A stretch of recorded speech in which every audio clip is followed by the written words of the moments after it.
Well, good evening, everybody. It's a pleasure to be back. George Morgan here at your service. It's PSGL, it's Wednesday night, it's Spain tonight as well. Lots on the table, lots of battling. The title contest is still alive and kicking. And Jack, it's only taken us 10 rounds. We're on the 11th. It's all to play for. Boromant goes on the inside and takes the lead on the final lap of the race. Now it's side by side between Boromant and Warner, but Boromant's got the inside. A guest star here in this phenomenal race. Cameron Dowd looking to take P2 in his very first PSGL F1 PC race. Incredible to say the least. You see that Putin's the lead. 1.5 seconds. DRS is the name. Takes the lead on the final lap of the race. Hello there, ladies and gentlemen. Welcome back to the second round of Season 36 here at PSGL in the F3 season. And of course, we are at Spa-Francorchamps. I, of course, am JGM. I've got the lovely Bob joining me here today. But maybe slightly better is, of course, the Alex Heron alongside me. Alex, it's great to have you along once again. And boy, do we have something for today. But we also had a brilliant treat last week, didn't we? We did in Austria. It's good to be back. Actually, back in my own humble abode with my brand new GC Omega gaming chair, as you can see here. It's lovely. Lovely indeed. Very comfortable. But yeah, we had a fantastic race down under in Australia, round one. And if you've missed any of the action, well, don't worry for you, because my good friend over that side. You're behind me. Yeah, no, there we go. I'm behind you, apparently. Yeah, you you're can't behind actually me. see. I'm just beyond the wall. But yes. Yeah. He's made a highlight reel. I have sorted out a little highlight reel to get you caught back up to the action to what happened over in last week's race. We've got 5 red lights coming on for our first round for season 36 here in Australia. And it's lights out and away we go as the McLaren Geo get a good start off the line as we're going to lead Ricardo and Rahad into turn 1. JST just behind with Nando with a yellow flag in turn 1 already. We'll keep an eye out for what's happened there, but the two McLarens are racing down into the first heavy braking zone. Everyone trying to make it through one by one. We've got moves going on in the background. There's a big crash towards the back of the grid. I think that involves an Alpine. Oh, there's a lot of cars in that little squabble there, isn't there? They're all over the place. We've got an Alpine going inside a Mercedes. I know they've tried to go for more of a carbon livery this year, but they're not quite looking to merge it with a black Mercedes. That's not going to work out too well. At the start of this race, Bogdan is making moves as well. I am so happy. We've got a lot of people on different types, but there we go. Black box down the inside. Medium versus medium. They are battling it out for position. You don't go wheel to wheel through this section. It surely can't end in anything but tears, but Black Box will not give up on this occasion. He's still there, but now he backs off. Oh, Nando, great defense. Oh my word. From the Aston. You know, this is the opportunity that he's really got to try and make some moves on that soft compound tyre and try and make a little bit more pace, as we could be heading for a potential free wide moment if we're not careful. There. But Bogdan very carefully placed his car just to make sure no car could go to the outside of him, and was forced to the inside, as we see Simeone Violi in the Sauber car still having a little bit of a wobble, showing not everything is okay, but with a very late move to the inside there. Just about making it, not having contact with the Alpine. It's absolutely fantastic racing all throughout this field. Very close, but also very clean and fast. And Jesse can't afford to get frustrated here. And Nando can't afford to get frustrated. But are we going to make it 3-wide moment? Oh my goodness me, how have they all made it through that corner? What a move that is from Nando. He's ahead of Ricardo, but Ricardo is not going to allow that. But he hasn't got DRS. He was the lead car, and he doesn't have DRS in this battle. And is he going to lose out to the Red Bull behind of Black Box? Is the SRC dream falling apart in a lap or so? But Ricardo defends from Black Box. But now JST, he almost got squeezed into the wall there, forced him on the grass, and then of course Sixten Lindhardt's now got a great opportunity, and Alexander Dimas chooses my route and decides to dive into the pit lane while all this fighting is going. I'm sure he's going to be winding up and looking at trying to get another move sorted like that again, but of course Tony Roche's tyres will warm up and get into a position where they're going to be able to just carry that little bit extra pace. Just a little bit more grip to make sure that he's not going to be as vulnerable to Santa Maria when Santa Maria decides to go on the offensive. But here we go once again. You can see the DRS open, and they've collided. They're into the gravel. Oh dear! Alpine and Ferrari into the gravel trap, heading into turn 9. They've made contact, heading into the Foster's wall. Here we go. Heart's content as we see Nando now making a move on Sixten. Maybe he was just waiting for that little bit of an extra push. as we can see the delta time here at the top also crumbling down. Went from 2.7, it's already down to 2.1. Dare I say, this could very well be hammer time as well for Rihard Sprogis here, who's looking to try and make a move on the inside. Very little wheel banging. Both of these drivers could be potentially up there for a championship contention here in F3 at PSGL, and both of them are showing exactly what they're made of and drawing the line early. They're here to race. They're here to win. They're not here to make friends. Oh my God. Battling it out, going too wide once again from this horrible complex, but of course this will only reel Benzoni back in a little bit more with a slight slide on the rear, but you can see how much he's caught up there. Thanks to the help there, as we've got a yellow flag in Sector 3. One of the cars ran a little bit wide, but dare I say, a very late move from Riccardo Benzoni to get that move done on Nando Moreira, exactly when he needed it. And we've got the SRC partnership in the McLarens back up together in P3 and P4. But as dare I say, the moment I was about to mention a 3-second time penalty at the front of this grid could flip everything upside down. It's happened. Rihard's picked up that 3-second time penalty, and he's in the hunt for this race win. Now, not only has he got to get past Valentino Labella, he's got to hope that Riccardo Benzoni is going to hold up the rest of the pack to get this McLaren 1-2. Tope, as we've got to move for the lead on now, and Valentino Labella won't be able to defend that one without the aid of DRS. This is it. This is now the push for Rihard. He's got to be told to open up the taps. He's got to really send for it. And Riccardo is not going to be wasting any time himself. He's got to make the move too. He's going to be forced around the outside, but the extra grip he has on those medium tyres. Now that is a spectacular overtake around the outside. And now the battle switches to a third place fight between the likes of, that was late to the inside, Sixton. He really wanted to get that done early, and that's going to cost him maybe a chance to battle for second, because look at the McLaren duo. They've shot off into the distance. Absolutely. He's got to go for it around the outside, but there's no room. There's a three-wide battle going on behind between the Red Bull, and the Red Bull has come out in front. He's ahead up into P4. Valentino held bravely for as long as he could, but we're now going to be paying attention to our race leader here, as it looks like Riccardo will pick up the first win for McLaren, his first win of the season, and he picks up P1. Rihard will cross the line in P2, but will drop all the way down to, I believe, where did he drop down to? P5. He only drops P5. That's not too bad at the end of the day.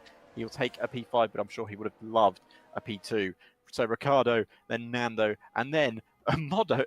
We got our Red Bull on third. Is that Mena? Is that how you say his name? Modesto Mena finds himself P3 thanks to the help of the penalties there. That was absolutely fantastic. Brilliant.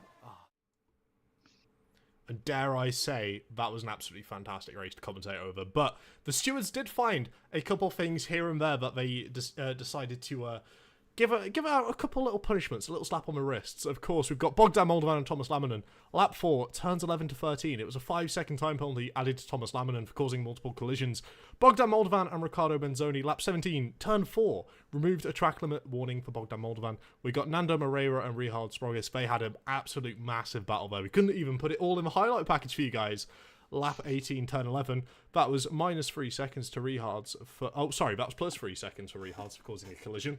We had Nando, Rihard, and Riccardo. Lap 21, turn 11. Again, a 3-second time penalty for Riccardo for causing a collision. And then we had Ivan Santaburi and Tony Richet with that huge shunt at the Foster's wall. Just a warning for Tony Richet for causing the collision. And then we've got Bogdan Moldovan and Modesto Mena towards the end. Probably one of your picks of the entire Grand Prix, Alex.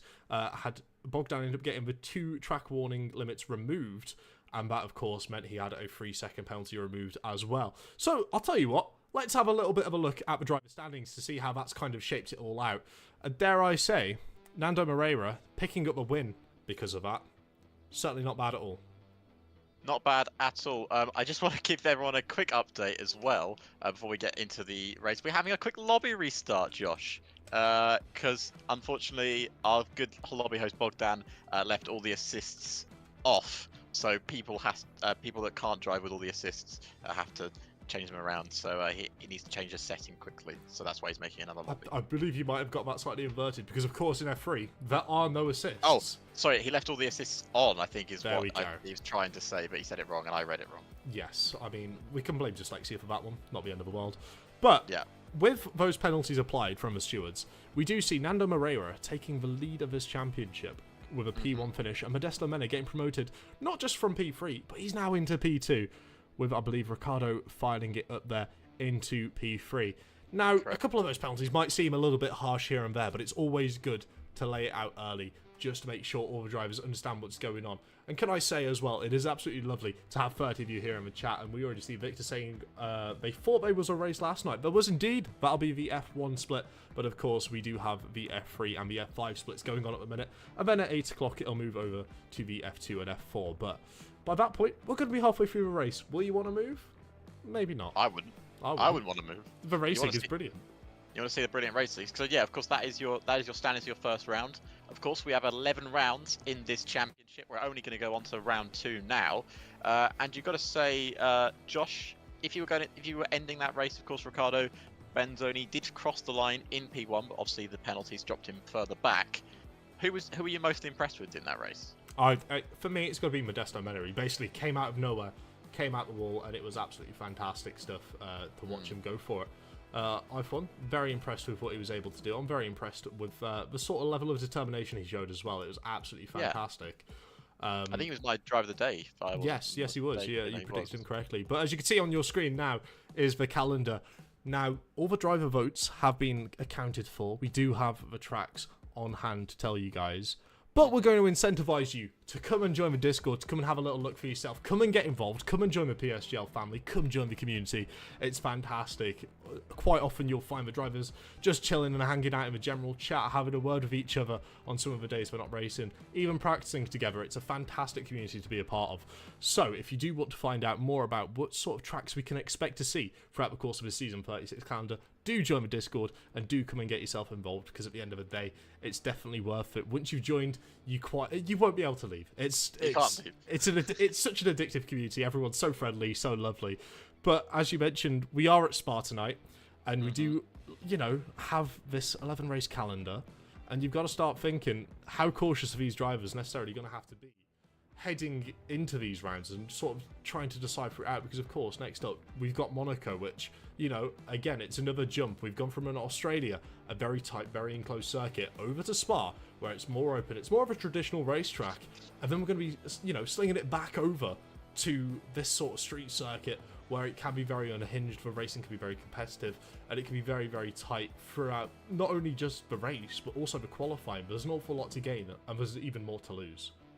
Yeah, of course, as you mentioned, Monaco, probably the most important circuit to get right on one lap pace, because unfortunately, as much as I personally actually really like Monaco as maybe an event, I actually prefer it more as an event than the US Grand Prix, which are all events at the end of the day. But you can't overtake at Monaco, really. You've seen a few people do it on, say, you got a faster car at the back of the grid coming through the pack, but it's very difficult because it's basically an oversized go-kart track at this point in these day and age, with the size of these Formula 1 cars we have. But we're not there yet. We are there next Thursday at 7 p.m. But we are about to get started very shortly with the Belgium Grand Prix. Now, Josh, yes, you of course are a big fan of Belgium. I am. It's thoroughly, to me, it's, dare I say, the most iconic racetrack. It's up there with Le Mans in my books for just the level of competitiveness you can find there. Of course, the history and sort of the attitude around the circuit as well is something I really struggle to find around other circuits throughout the entire world, not just in the Formula 1 landscape, not only in the PSGL esports landscape, but Spa really holds that special connection with me. Needless to say, I'm a massive Schumacher fan. Part of the reason why I enjoy the circuit so much is looking back at his history and looking back at the entire circuit's history, the changes it's undergone to try and encourage more racing, and sort of how it's approached itself to try to update itself to make it a little bit more safer. As you can see here, oh dear, that's the Australian track map. That's not ideal. Well, oopsie daisy. Oopsie. But can't get everything right, Josh. Can't get everything exactly. Right, we do have 20 corners around here now. A lot of them are very much flat out. They're very high speed, very competitive corners where you can race, you can go side by side, especially given a couple of the changes, especially for Eau Rouge Radion, making it slightly wider. And then of course Bruxelles No Name as well, also just getting that little bit of assistance, making it just slightly bit wider and making the curbs slightly more friendlier around those sort of situations to make it just easier to follow. But then you do all that hard work, it gets to, you know, the corners such as P1, such as Campus, before you end up heading into Blanchimont. And the lack of, you know, aerodynamics you can get being pushed off the front of your car, it can really cause a bit of detriment with the dirty air and make it very hard to follow through some of those corners. But again, you do have the likes of a Camel Straight, you've got the DRS, you've got loads of hard braking points where you can try and build and just make up that time again. So it's certainly one which encourages close competitive racing. It's certainly one which I thoroughly enjoy watching. I would agree with you. I'd say probably, in my opinion, it's one of the last pure Formula 1 circuits left on the calendar. That's bold. That's very bold. I honestly think it is, because I think, you know, you're looking at maybe Silverstone, you know, stuff like, I'd say Monaco technically is, because it's been on the calendar for many years, but it's a street circuit at the end of the day. So if you're looking at pure nailed-on tracks, you've got a few left on the calendar, but I think Belgium is one of those things. We've seen some amazing racing, not only in modern-day Formula 1, but also in PSGL as well. We've had some insane races around PSGL over the years. So I am looking forward to another insane race here, of course. Yes. We are just getting about to get underway. We have a short qualifying session, followed by a 50% race. Now, because of how long Spa is, 50% actually is only 22 laps around the circuit. You know, it doesn't necessarily look like much, but you do have to remember that not only is it necessarily only 20 corners, you've got 10 to the left, technically 9 to the right, which would make you think that only adds up to 19. But again, some of the corners around here aren't deemed as actual corners. It's not enough steering input for it to register itself as a corner in some sets of, you know, in some of the team's data, in some of the telemetry data. It registers it as only 19 corners, but realistically, it is 20. It's 20, yeah. I'm willing to fight the chat on that one. If you guys think it's 19, it's not quite acceptable to me. It's always been 20. But over the course of this 4.4 mile circuit, it does extend the FIA Grade 1 regulation for having a track limit length maximum of 7,000 meters. It does actually extend it by only 3 meters, which is basically if we put our heights together, Alex. Yeah, basically. So, are you telling me that the FIA are bending rules? Oh, don't get off it. We're not going down this boat. We're not going down this boat, Alex. Be quiet. We're not trying to cook up a little riot. It's not happening. I'd never cook up anything at all. Well, I'll tell you someone who is looking to try and cook stuff up. It will be a couple of these teams. Now, we've got the constructor standings on your screen. You can see the Aston Martin with that promotion to get the race win, Fernando. They're leading the constructor standings despite their teammate not starting the race. SRC falling back down into P2. Now, the McLaren outfit, both the drivers are SRC. So, you know, you could call them McLaren, you could call them SRC. It's not necessarily indicative of, you know, what they're looking for, because at the end of the day, PSGL is a solo championship, for lack of a better term. It is heavily focused on the driver's ability, not necessarily as much as a team, but you've got to think as well. Both from being in the same stable, both from being stablemates, they'll be working together, bouncing off each other for all of their time practicing on these, you know, on these circuits, learning from one another, and overall gaining a bit more of an insight of what this entire grid could potentially see.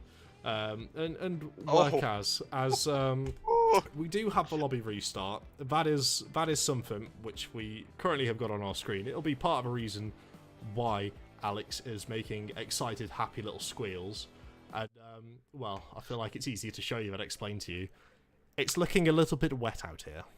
It's slightly different to the first lobby we had available, but as rules of the lobby creation, we didn't even get a lap in the first lobby, so there's no need to set the weather to what it was going to be. Probably no one even saw it, apart from the guys that drove out. I'm very curious to see what our intrepid F3 drivers are saying about this, because they're probably going to be unhappy. Yet some people aren't very happy about this, and I may have got a bit of a spoiler for what the race is going to be like as well.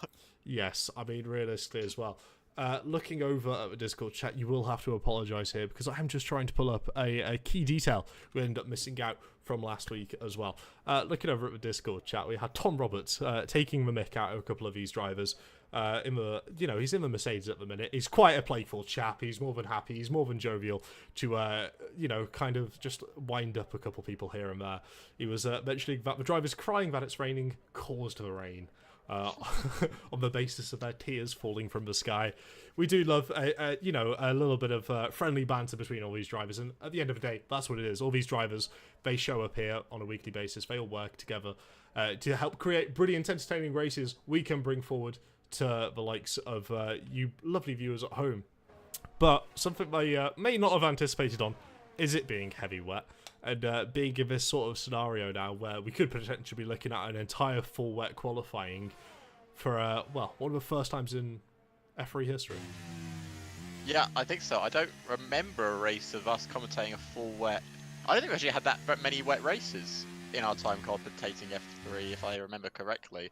But, of course, Spa is known for weather like this. Actually, your boy, Mr. Michael, had quite a big collision in the wet. Yes. Stop bringing it up. I'm aware. I remember. I was hoping you would forget. Unfortunately, in this case, it doesn't look like you have forgot. I don't forget anything, Josh. I never forget anything. But, yeah, and dare I say, it's not the only time we've had instances in the weather here. Yeah. Spa kind of has its own microclimate.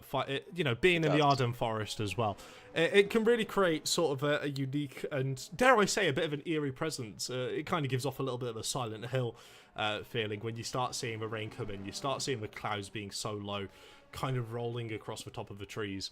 It can certainly build up to something which could be quite fantastic come the start of this Grand Prix, but I do believe we've got one of these drivers looking to try and cook himself up a lap here on the wet set of tyres. And of course, it'll be the TF10 driver of Matthew Bassett in the Aston Martin. You can see the rain light flashing. We do have to remember, the quick flashing means it's a rain light. The slow flashing means it's battery recharging. But so far, dare I say, it's very brave to go out in these conditions. It doesn't take 2 moments to consider, the real life consequences that drivers found themselves in when it was this heavy rain towards the starts of a lot of drivers' careers. It can be very challenging for them, and it can be something that if they've not entirely prepared for, they can find themselves a bit vulnerable. Yeah, definitely. I just want to say, I was just riding on board with Matthew Bassett up Eau Rouge. I think he was full throttle through there. I don't think he let off the throttle through Eau Rouge, and if he did, fair play, because going through Eau Rouge in the dry at full throttle is dangerous. Going through it in full wet conditions like this, that is, you're kicking up the next level of danger. But this is testing all the driver's skill right now, because to be honest with you, when it gets to a wet track like this, yes, there is drivers that are very good in wet conditions. We all know our drivers that can control in the wet and push themselves that little bit further. But really, what it's about is keeping it on track and making sure you actually put a lap together, because the people that can do that, you might find yourself a few places up, as we just see a retirement there from one of the Haas cars. Is that Ajat, I believe, is his name. He's retired in turn 1. Not sure exactly what's happened there, but Matthew Bassett carries on his lap time there. Just hit a 1:24.2 in the middle sector. Josh, you had some sector times, but I don't think they're as relevant now as we are in this full wet condition. Yeah, and certainly something we will have to keep in mind of as well is, because it is wet, because it's going to take them a little bit longer, as you see Matthew Bassett having to lift through Blanchimont there to make sure he doesn't run the car too wide before approaching into this bus stop chicane, very heavy on the brakes, and once again getting the car slowed down in these conditions is going to be a tricky feat, but I'm sure these drivers are more than capable of doing it regardless of the weather, because they are all talented individuals. But we have to notice now, with the lap times being 10, 11, 12 seconds longer than what we may have initially anticipated around this circuit, that gives them less opportunity to make it back to the pits, to get another set of tyres on, to go for a run. So, potentially, we could see a couple drivers decide just to take it a little bit easier and kind of pace themselves a bit more in the qualifying session. But we are expected to see these lap times fall away because, regardless of, necessarily the construct that we've got here, where a couple drivers might want to take it a little bit easier, the more laps they do on this wet tyre, the more rain they're going to kick up, which of course allows the tyre to get closer and closer to that surface, and the grooves in the tyres to chuck more and more water out the way. So with each lap which goes by, these wet tyres are slowly trying to dry out that racing line just enough to maybe get the intermediates into an operating condition where they could potentially be able to pull out a lap time.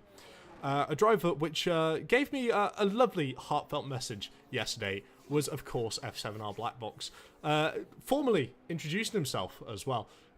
So from now on, we'll do our utmost to call him by his name as Reyes.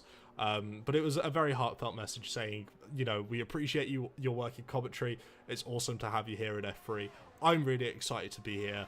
And altogether, I really hope we can create some brilliant racing. And I feel like that sentiment throughout, you know, this entire grid, all the drivers are there to help create the entertaining races, for us to be able to commentate on, and for us to also be able to bring to you in the chat as well.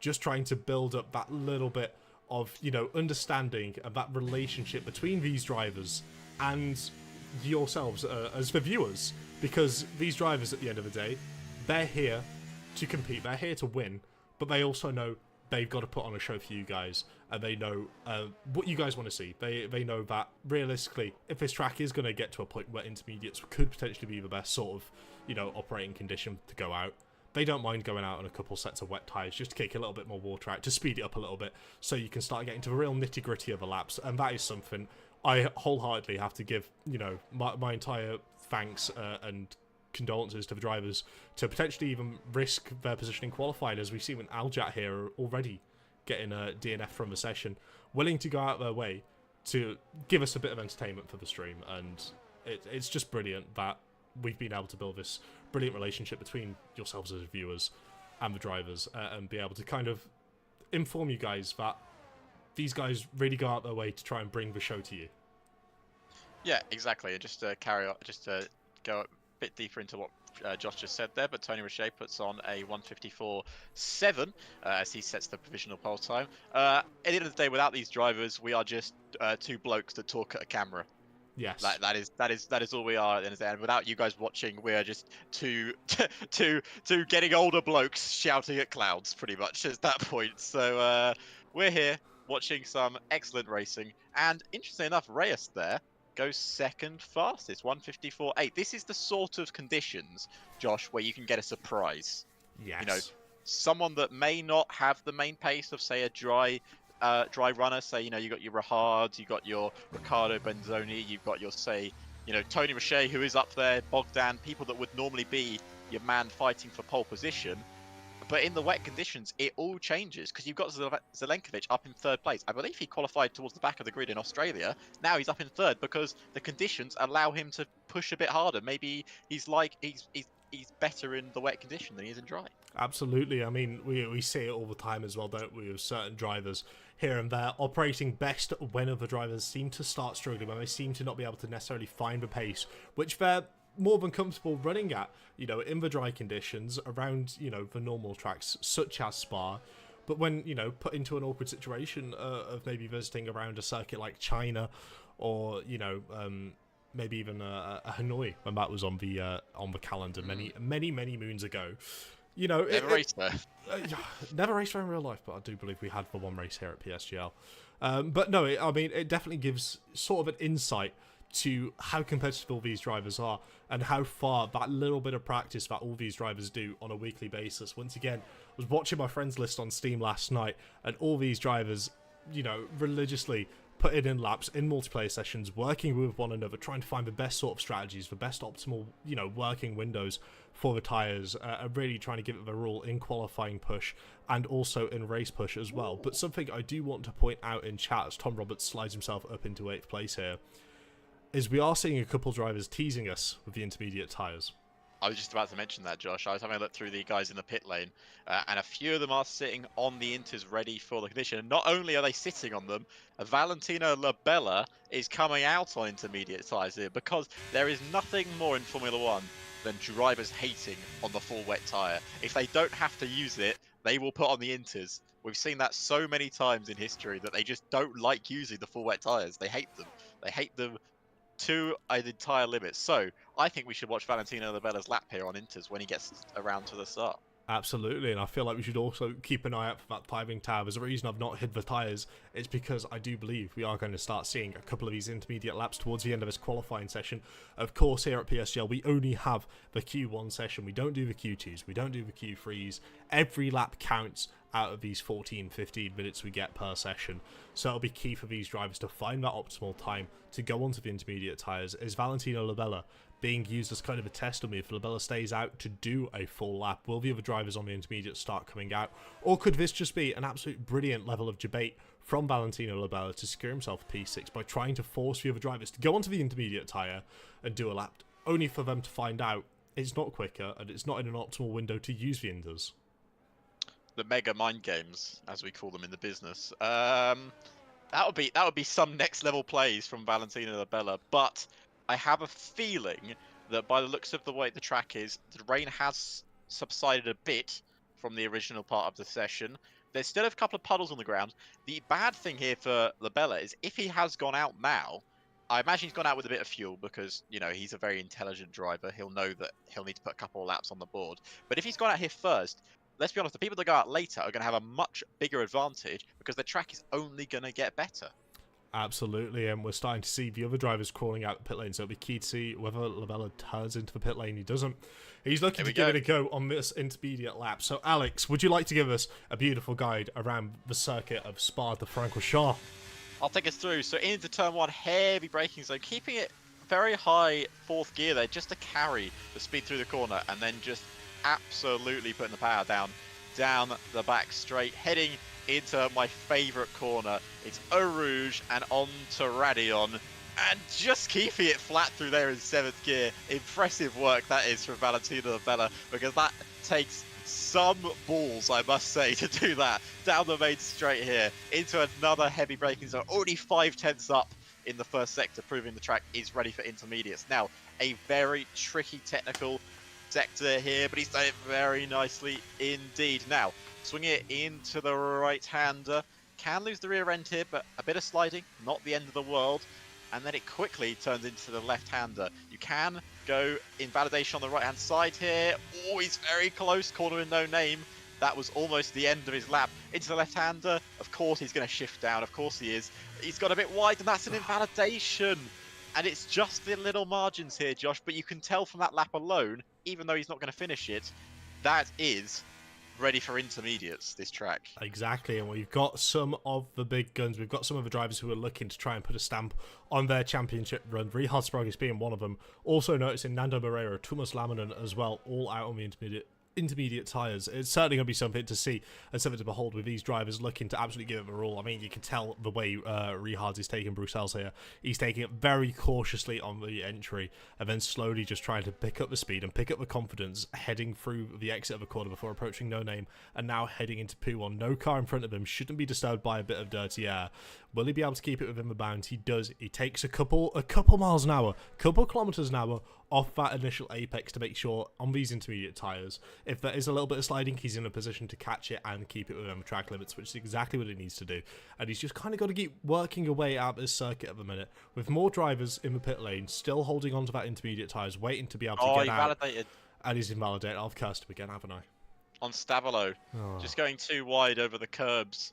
And that is again what we're at the limit here for a lot of these drivers. We've got another Alfa Romeo coming out there of Andreas, I believe that's how you say his name. Yes. And he's coming out on Inters. No one yet has done a lap time on Inters that's not been invalidated. Well, dare I say, that could be changed because we do have last week's race winner, F7R Nando Moreira, in the Aston Martin, looking to kind of, you know, fill out the track a little bit more on these intermediate compounded tyres, as we're going to start seeing a couple of the cars coming out from the pits in the next couple of seconds, because we are approaching that 3 minutes session, you know, in this qualifying. It is going to start getting a little heated, and we could potentially start seeing cars squabble for track position, just making sure they're towards the back of the field to try and get the track as dry as possible, with as many cars kicking up the water, you know, as possible. But Nando Moreira 1.5 seconds up in that middle sector alone. It is clearly evident it is intermediate time, but you can still see the drivers waiting in the pit box, waiting for that opportunity before they can go and really start pushing and try and strike themselves onto the front row, perhaps even onto a pole position. Here we go, Nando just got the bus stop chicane to go, slows it down nicely, carrying so much more speed relative to the wet tyres. Here we go, Nando Moreira to the line now. It's going to be provisional pole. It's a 52.993. The lap times are only going to get faster from here, Josh.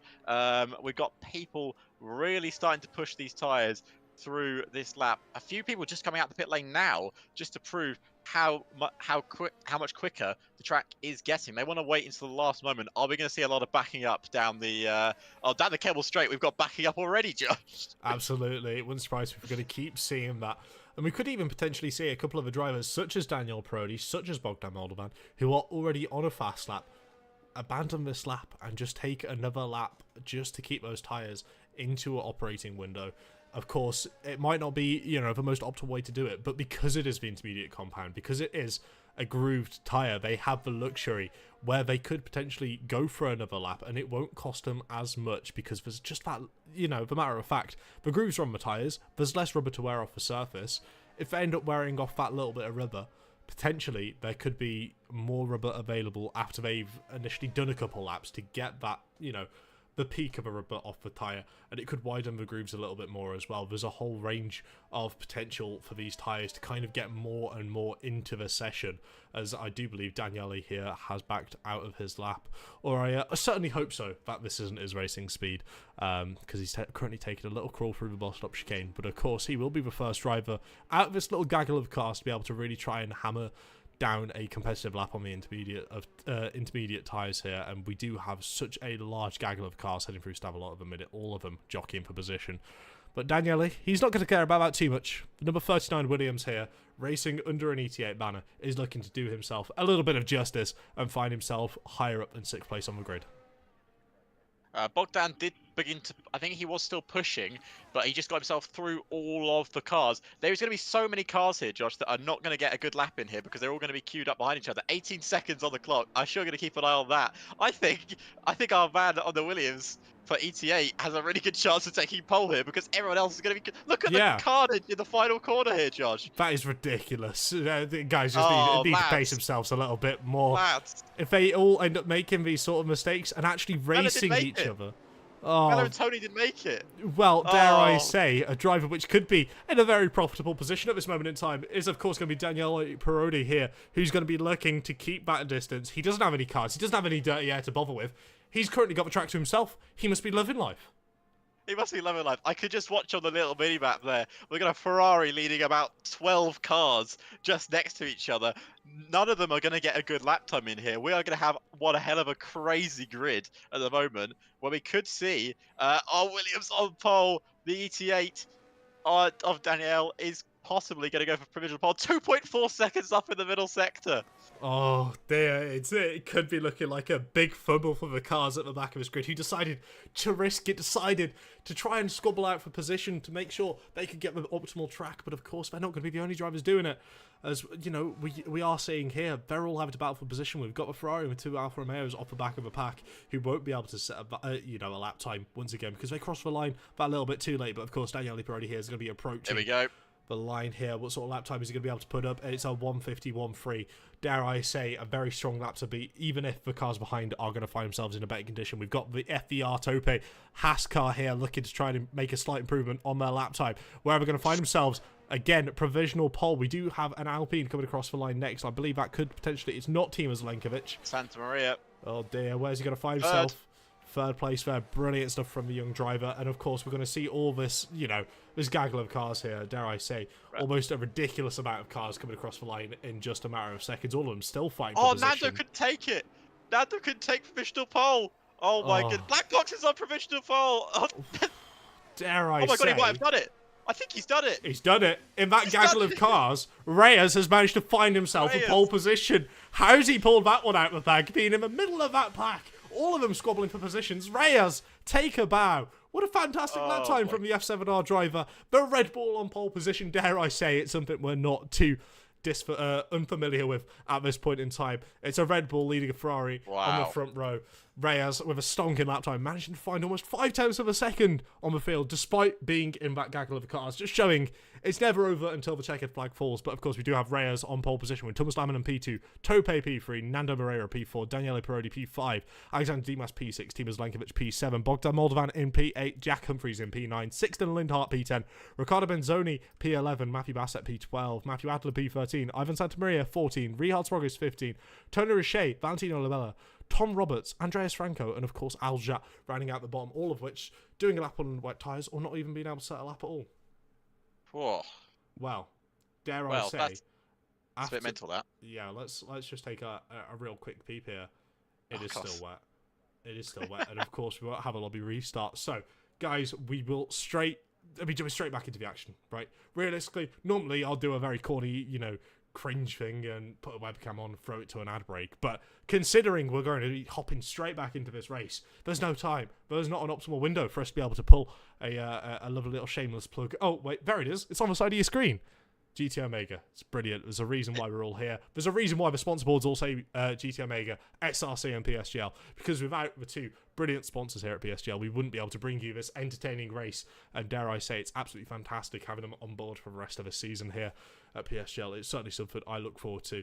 And dare I say as well, the chairs are awfully comfy. They are very awfully comfy. Obviously, I wasn't in one last week because I was at my girlfriend's place. Yeah, but... you actually sent me a message after the stream. Alex sent me a text message going, my bum is very sore and my thighs don't feel right, because he just wasn't sitting on a GT Omega chair. He's got so ingrained to it. Mine's actually started moulding to the shape it's of moulding around me. Genuinely, I'll quite often sit cross-legged in my chair or have a leg up on another, and I've started to notice the leather has started to mould to where I put my legs. And it's brilliant. It's so comfy. I just can't get over it. It's fantastic. Very easy to build as well, I should mention. Yeah, very easy to build. The headrest is very nice. I've got the backrest as well because obviously, like most video gamers, my spine is already curved into a nice like the Hunchback of Notre Dame. If you've seen that movie before, Josh's favourite film actually. It is. I actually really enjoyed the film. But enough about Disney films, because we are here with the 5 red lights around Spa-Francorchamps for the second round of PSGL Season 36, and away we go. It's a very early lights out, but of course, dare I say, Reyes has that fully under control heading into turn one. There won't seem to be any Romain Grosjean instances, but of course, you've got to consider the driver's visibility here as well. All of which starting on the intermediate tyres, but you can see the spray getting kicked up. Let's just hop on board here of Timo Zelenkovic, and you can see that little bit of spray just not necessarily causing a massive obstruction, but it could be enough further down the grid for a couple of these drivers to find themselves in a little bit of distress, to say the least. Yeah, everyone's trying to make it straight through. No instance so far as we see a move for the lead. Reyes trying to defend from Thomas Laminen, which he does very nice. Toppy keeping up. We've got an incident involving Jack Humphreys, who's dropping down the order, and Ivan Santamaria too. As we see Toppy try and make a move there on Thomas Laminen. Oh, he's hit the rear of him. And I think there's a bit of a lock-up there from both of them. And now they're both going to go wheel to wheel. And I think Toppy knows he made the mistake there, so he doesn't make the move past. And going through the corner with no name, we got Alexander Dimas and Sixten Lindhardt going wheel to wheel. Dimas in no mood to yield there, as everyone is still facing the right direction here at the front of the grid. As Aijat is also trying to make himself a bit of a couple of places here. He's got past Valentin Labella as well. He's up into 15th from the back of the grid at the start of this Grand Prix. Brilliant start from Aljat, very opportunistic, and he seemed to have kind of found himself in a bit of a rhythm here where he might be able to get a couple more overtakes looking further forward on the grid. Of course, we do have the SRC drivers who had an absolute dominating performance out in Melbourne, currently find themselves P11 and P12 respectively towards the back of this field with, dare I say, probably one of the championship rivals here of Nando Barrera, currently in P5, but they're having to battle with Matthew Bassett, the TF10 driver. And dare I say, going down the inside at Blanchimont, that takes some balls to acquire, and Rihard Springs definitely has the fortitude and the bravery to be able to pull off a move like that on Matthew Bassett. As we do have a Haskar round, we do have some more racing, and Alexander Dimas once again is forced under a little bit of pressure by Bogdan Moldovan, but he does not want to yield this position for P6 in the slightest, does he, Alex? Not at all, not at all. Toppy was the one who spun. Just to give everyone an update, he's now bound into 14th place after such fantastic qualifying session. Bogdan in 6th, battling with Dimas and then battling with Lindhardt as well. As you mentioned, yeah, the SRC drivers or the McLaren drivers, 9th and 12th, they had a horrendous qualifying performance, and now they're on their way back through the grid. We know the quality of Rihard, we know the quality of Riccardo Benzoni, but we see the quality of Dimas there as he goes down the inside of Bogdan. No, he sticks behind him for another lap. Obviously, no DRS here, Josh, because it is wet conditions, so it is really tricky to make your overtakes stick. We had Matthew Allender in the pit lane. He had to put on a new set of tyres. Oh, as Dimas hit the back of Bogdan, it's allowed Sixten to go through here. Is he going to open the door for Rihard as well? Oh, had to just back out there because there's no way around the outside of the corner with no name. I wouldn't say that just yet, because Rihard has decided to put it down the inside around P1 with a brilliant, very brave, fantastic move Brilliant car control to be able to keep the car on the inside and keep it pointing the right way without having any sort of loss of rear. Rehard's there finds himself squirming up into P8, and dare I say Matthew Demas could find himself in a little bit of trouble now because he's been put out of his rhythm. He's been put off the racing line. He will have a little cooler tyres than the rest of the cars around him, and of course a little bit of oil on them as well, which will not help him trying to get through these corners, especially when you've got a corner such as Blanchimont turn 17 around here. We're going to be approaching it rapidly. If you're not familiar with it, you will see it in a matter of time as Rehard's Progress once again goes to the inside of the car, heading into Blanchimont with a slight lift there. Shuts the door on Sixten Lindhart. Yet again, another brilliant overtake. Rehard is certainly out for blood here today, looking to go for a hunt on Nando Moreira and close up that championship gap bit by bit, and he's certainly doing a brilliant job of it right now. Mind you, we do have to also give fair dues where, well, I mean, dare I say, they're rightfully reserved. Reyes currently leading away by 1.1 seconds. If it does start drying up and that DRS window does become available, it's certainly going to help him just having that slight buffer to the likes of Thomas Laminen, to the likes of Daniel Parodi, who are battling still for P2. And then we've got Timo Zelenkovic, who's slightly fallen off the back of him, but once again, he's under a lot of pressure from the likes of Nando Moreira, from Bogdan Moldovan. All they need to do is deploy a little bit of ERS so they could potentially find themselves looking for a move going down this Kennel Straight. Yeah, exactly. It's one of those races which is just going to be a bit of a slow burn. I say that as Matthew Bassett has pulled all the way to the right side, and Tony Richey trying to go all the way around the outside. We almost had a bit of a Schumacher moment there, 3 wide through that final set of corners. Goodness me, Matthew Bassett almost lost out very big there because he tried to defend from Dimas almost to a point as Tony Richey loses the rear end, and we have a virtual safety car here, Josh, as it looks like Jack Humphreys has lost his front wing. Yeah, it might have been collected in that instant there, but I was just riding on board there with Riccardo Benzoni. He was put under a lot of pressure after trying to make something of an overtake, you know, heading up through Les Combes, heading into Bruxelles. He kind of just had to back out a little bit because of the way the two cars in front were fighting. They were absolutely loving life. They were battling with each other without caring a world. And Riccardo Benzoni, who's awkwardly trying to place his car around him to try and get a position, he obviously found himself on the back end of it and not necessarily being able to make an overtake, but with that incident in front, and with this VSC being called out, it'll give him a little bit of time to recharge his battery so he can go back on the offensive and try and catch up to his teammate, who's currently found himself all the way up in P7. And dare I say, I completely have to agree with Timon here. You gotta love it from Pookie Bear. Rehard's is, I mean, we know he's a young talent. We saw it last year in F3.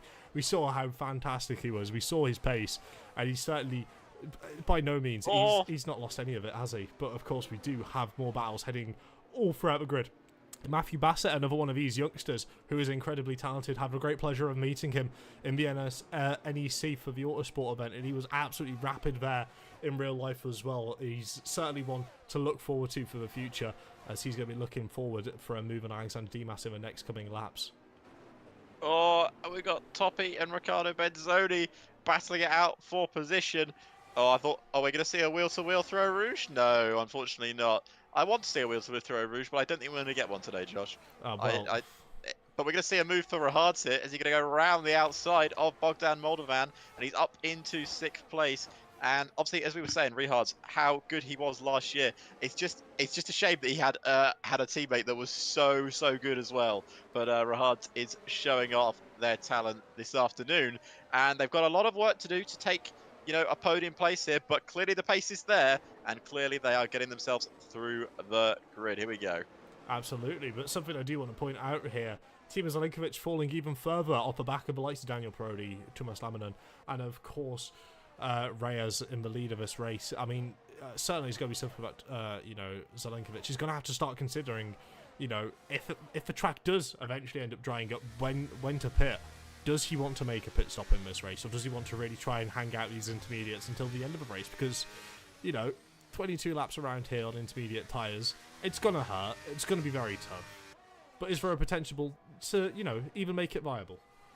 Well, it is possible. We've seen people in the past do a no-stop strategy on intermediate tyres. We're going to see another move here from Rehard's. Are we going to see it going into Blanchimont? No, he's going to wait until the bus stop chicane. He has got some insane pace in that McLaren this afternoon, as we see Daniel Peroda going down the inside of Thomas Laminen, and they go wheel to wheel coming out the final corner, heading down the main straight towards La Source.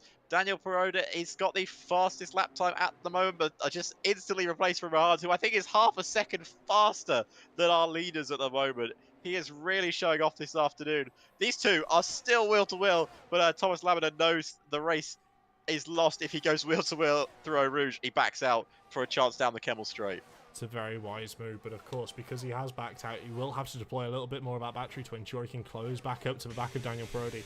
Daniel, of course, having that brilliant qualifying, showing he's got pace in these intermediate conditions, and dare I say, having a brilliant run so far, holding it onto the back of Reyes, who's currently still leading this race, and dare I say, hasn't looked to be under too much pressure so far. Well, that could be changing in the coming laps. As we see, Ajit has get past Riccardo Benzoni as well. Just something not working out for him at the moment. Riccardo Benzoni, he needs to change something up. Hopefully, I imagine he's hoping it dries up. He's still battling with Ajit there for 12th place, but I think he's not going to win out that battle in the end, as no look Ajit is now into 12th, just behind his teammate there. Don't know what's going on with Riccardo Benzoni. I'm sure he'll get himself back in the swing of things with his teammate now battling for 5th place. Yeah, Rehard seems to be on, dare I say, absolute fire.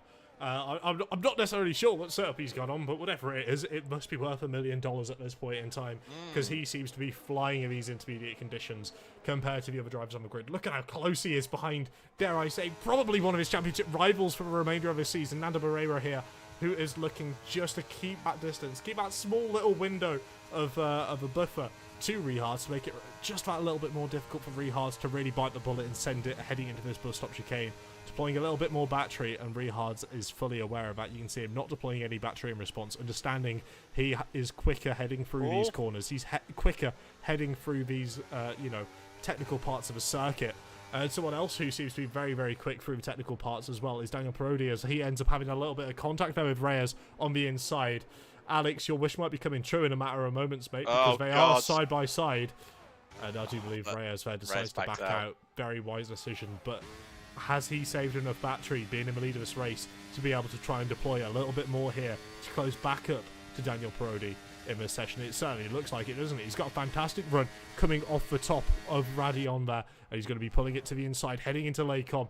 Very late on the brakes there from Daniel Parodi, and he's able to hold it round the outside and force Reyes just to consider maybe trying to make a overtake slightly further on in the lap. But you've got to think, the more Daniel Parodi defends like this from Reyes, but, the more it's going to make Reyes' life that little bit more uncomfortable with the likes of Thomas Laminen. And, of course, now Timo Zelenkovic, who has also caught up to the back of his pack. He could be looking more in his rearview mirrors than in front of him. And of course, Rahad's as well is right there now. Just want to give a shout out to what's going on in this midfield battle. There is a Haas trying to get past Dimas. There's two Haas's getting past Dimas as well. Good work together there from the Haas team. As we see also Thomas Laminen getting overtaken possibly by Timo Zelenkovic here. And I wonder how much these intermediate tyres are struggling. I thought we were going to see a dive down the inside. That would have been risky and a half from the Alpine driver. Here we go, but look how much grip Rahad has. He's just got a great run up the inside. We're going to see another wheel-to-wheel overtake into Blanchimont. It's a dangerous place to go for an overtake. Not round the outside in the wet conditions. Is he going to hold it? No, he has to back out of it. Otherwise, he would have got a track limits penalty. And we have a virtual safety car again. I think that's probably because of all the mayhem going on in the midfield. Yeah, and someone I just want to point out here, Daniel Parodi taking the opportunity to box under this VSC. Very wise strategy there. But while we are under the VSC, we can interact with you guys in chat. If you feel free to drop a couple messages here and there, we do love to get you involved in this broadcast, as we have Timon confirming Rehard is on the SRC setup. Of course, a sponsor here as well at PSGL. Don't forget to use code PSGL to get yourself a lovely cheeky discount on some of the setups they have available there. Because at the end of the day, you too can sign up at PSGL, embrace and compete, trying to find yourself rising up through the divisions. Very similar to what Rehard has been doing over the last couple of years, of course, being an F4 driver, getting promoted to F3 last season. And dare I say, it's these little mistakes which start creeping in when, these conditions get slightly tougher, which, they just become the crux of what could be some of these drivers' races. Sixton was on, for a brilliant result there in P6, looking further forward up the grid as well. But with that penalty coming through, he could be looking for a long day here. Could be looking for a long day indeed. As Reyes is back into the lead as well.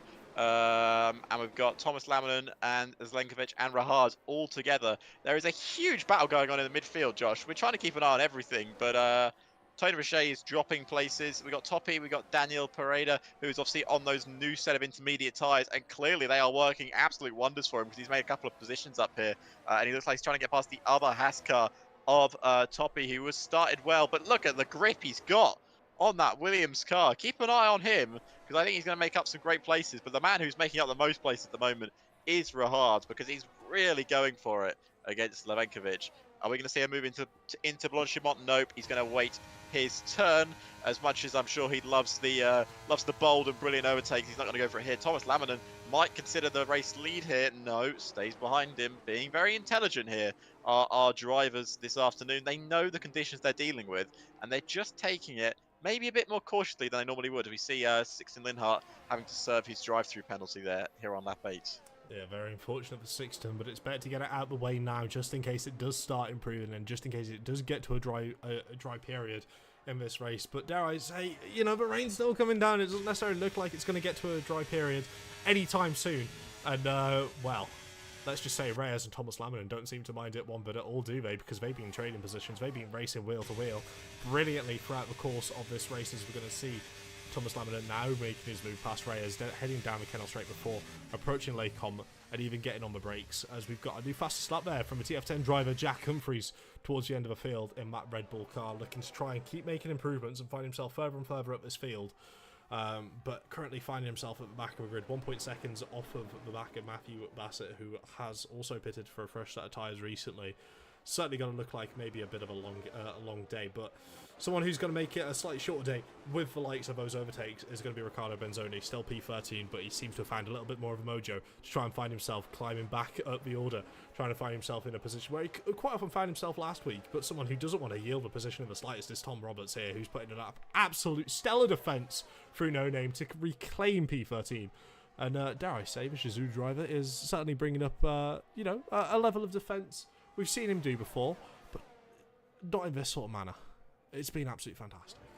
No, it has been absolutely fantastic. This race has been very entertaining so far, and we're not even at half race distance yet. Daniel Peroda, keep an eye on him. As I said earlier, Matty Bassett picks up the first of the 3 second time penalties. He has just set the fastest the fastest middle sector.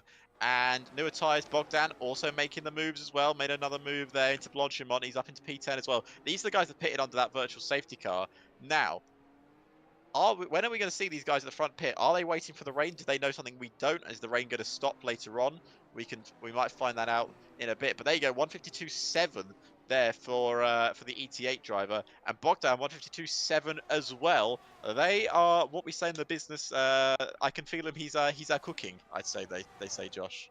He's cooking indeed. Someone else who's going to be looking to cause a bit of a mess in the kitchen at the minute is Rihard Spragas. He's not following it by the orders. He's not listening to the sous chef. He's looking to make whatever recipe he wants, and it could be a recipe for disaster if it ends up getting free wide. Thankfully, it doesn't, and Rihard is able to make that move to the inside. You see him handling the curb with ease almost, you know, dancing around the outside of Timo Zlenkovic, find himself up into P3, and surely you've got to start thinking, with the pace Rihard has been showing so far, he could definitely be a favourite to go ahead and win this race. 100%. I'm really glad the camera angle gave us a good one there of the overtake as we got out of the corner, rather than, you know, seeing it from the long straight. But it's okay, it's fine. Rihard is now looking to take on Reyes and Thomas Laminen. SRC versus F7R and TF10. Top 3 here battling it out. Obviously, Timo Zlenkovic is still within this fight. Bogdan making up another place. He's up into 8th as well. But interestingly enough, Josh, just got a little birdie in my ear. 5 laps till dry, apparently. Is that little birdie a certain time into Blanken? It might be, but I don't know how true that statement is, because it still looks like it's raining heavily here. But we've seen how quickly rain stops and dries up in the F1 game. Yeah, especially around Spa. It's a ridiculously long circuit. At some points, you know, you would consider some parts of a track to be wet, intermediate condition, while other parts of a track are completely bone dry. So that could be something we definitely need to keep an eye out. And is it realistic that Parodi went onto that fresh set of intermediate tyres with that knowledge? Or would we assume that Daniel Parodi might be slightly blindsided by this rain if it does end up stopping in 5 laps' time? Well, I think his idea behind it was he saw the gap that was, oh my goodness me, what a slidey overtake that is into the source, but he made it stick. The idea behind it is he saw there's quite a large gap between, I'd say, the top 7 and the top 6. He knew he could make up the time on these intermediate tyres, which he's doing right now. There's a real chance he still gets into the lead of this race before the rain stops. You know, 5 laps doesn't sound like a lot when we're saying it out loud, but at Spa, that is still, you know, that's still another 10, 15 minutes away from actually, you know, finishing the rain. So I still think he can get the lead of the race here. Absolutely, and considering we've not seen any of these drivers use, you know, the dry tyres yet as well, it could come to quite a shock for him when they end up jumping onto perhaps a set of medium, perhaps a set of soft tyres for, you know, depending on how long this rain stays around for until the track gets dry. It could be quite a shock for him if they end up diving it onto the brakes. Maybe they've not necessarily got the muscle memory to use the dry tyres at this point, because they would have done so many laps, you know, in practice here and there, learning, understanding how their dry setups work with, you know, the dry compounded tyre. If some of these drivers have gone for a wet setup, like you could probably expect Rihard's Progress to have done, because he seems to be loving just trying it anywhere, and it's fantastic to watch, because he's more than happy to put that McLaren in positions where he shouldn't necessarily be able to find the grip, but he's certainly making a good job of it, because he's finding grip out on these damp parts of a track where you would consider it to be a little bit more greasy and a little bit more risky. As you can see him pulling to the outside there for Blanchimont, deciding not to go for a move. He doesn't have the grip, but you can just see the amount of pace he's got. It's almost ridiculous before chucking it on the brakes, and how much later he's able to brake, as we could be seeing Reyes here finding a little bit of difficulty on these 9-lap-old intermediate tyres. Has he pushed them a little bit too hard? Is that why Rihard was able to send it so late? And is this why Daniel Parodi is going to be looking to send it down the inside, heading into La Source once again? You can just see those fresh intermediate tyres having so much more grip. It's almost a joke. It's almost a joke. What isn't a joke, though, Josh, is the rain has stopped here at Spa. It is no longer raining. With now, at half race distance, we're at lap 11 of 22. Now, Daniel is in 3rd place. He's about to take 2nd off of Rihard, and he's got a bit of time to gain on Thomas Laminant. As we're going to see Reyes also go for the move there, back on Rihard's. No, he backs out. A lot of straight line speed on that Red Bull for Reyes. That could really bring him into this race when the conditions turn to dry, which they will in a matter of laps, if not a lap or so. So it's now crucial that the ET8 driver, who took that risk of pitting for a brand new set of inters under the VSC, takes the lead of this race before the dry conditions come out. Yeah, as well as that, you know, you've got to consider the fact that perhaps the track starts getting dry, perhaps the DRS gets enabled after a couple of these drivers in the lead pack cross, you know, the pit entry line, so they can't dive into the pits. They're forced to go for another lap on the intermediate tyres. Could we potentially see the likes of Tope, Aljat, Tony Roche, maybe Riccardo Benzoni finding their way back up into the front of this field, find themselves back in an opportunity to compete for a podium and compete for a race here? Given how, you know, scrambled the grid was after that qualifying session, there's ample potential for, I mean, the likes of Alexander Dimas. He's not had the greatest of races, but of course he did show that pace in qualifying. Perhaps he might be on a dry setup. If, you know, the opportunity is dealt to him, but he gets given the right hand and is able to call it into the pits at the right time, he could very certainly still go on. Being currently down in P17, he could be a threat to, you know, this race lead, depending on when the drivers pit, when they decide to dive it in. There's a lot which could be lost or gained here. That is for sure. There's so much to gain on a crossover period, and we're going to see someone take that plunge. Ajat, who we've spoken about so much in this race, because he started at the back of the grid and he's really made up a lot of time. This afternoon, we've got Riccardo Benzoni, who wasn't liking the intermediate tyres. He's going to take the plunge as well. The man who's really going to take the plunge, though, is Daniel, who looks to be taking the lead of the Belgian Grand Prix here at PSGL. And then we're going to switch it to the outside, and we're going to see a clean move around the outside. And that risk has paid off, and they are into the lead of the Belgian Grand Prix. Now, they have the option to decide when they will be pitting in terms of the front runners, because that gives them a whole bunch of decisions. They can either wait, or they can take the precedence and go first. So what we're going to see, we're going to see these interesting tyre choices at the back of the grid as well. Keep an eye on everything. Josh, obviously, we only have 4 eyes between us. It's going to be difficult. This is where we need you, chat, to keep an eye out for any of these drivers who seem to be gaining an advantage, maybe finding a little bit of extra time. But by the looks of the way Riccardo ended up taking Rouge and Radion there. It seemed quite comfortable on the medium compound of tyre, and he seems to still be finding the grip on the slick compound of tyre, despite that track still spewing up a little bit of moisture from its surface, despite it still kicking up a little bit of a wet weather. He's certainly finding an awful lot of pace, and certainly finding a way to balance that car brilliantly. Very similar to, you know, the likes of what we saw Rihard's do. So perhaps Ricciardo was struggling so much on the intermediate tyres because it might have been a dry setup. He might have been anticipating the second half of the race, and he might have been looking to try and make moves heading further forward, as we see Timo Zlenkovic here and Reyes having an absolute brilliant battle going through this final sector, making a move just before Blanchimont, and Reyes is forced now just to wait in P5. He can't make that overtake through the bus stop chicane, but I'm sure he'll be looking to size him up heading back down the start-finish straight into La Source, and then of course up through Rouge Radion and onto the Kennel straight. But he won't be the only driver looking to make moves heading up there, because we've got Richard Spragus, dare I say, probably one of the most talented drivers on the grid, and certainly one of the ones with the brightest future looking forward. You know, especially here at PSGL. I mean, he dominated the F4 title when he was there. He came up last season. He didn't necessarily get the rub of the green on many of occasions, but certainly he's had a brilliant start to this season, and he's going to be looking to continue that momentum. But we do have more drivers diving into the pit lane. We've got Bogdan on a set of mediums, Andreas on a set of mediums, and Ivan Santamaria going even bolder and choosing a set of the soft compound tyres. It's an interesting choice from Ivan Santamaria, because we still have quite a distance to go, and Belgium isn't known for being nice on its tyres. But I guess you could say that they will be heating up a lot quicker than, say, the lads on the mediums. Interestingly enough, though, Josh, no indication that DRS has been enabled yet, which I would say it's still intermediate conditions here. I don't think the track is ready for dries yet. Yeah, but, I mean, you take that with a grain of salt, right?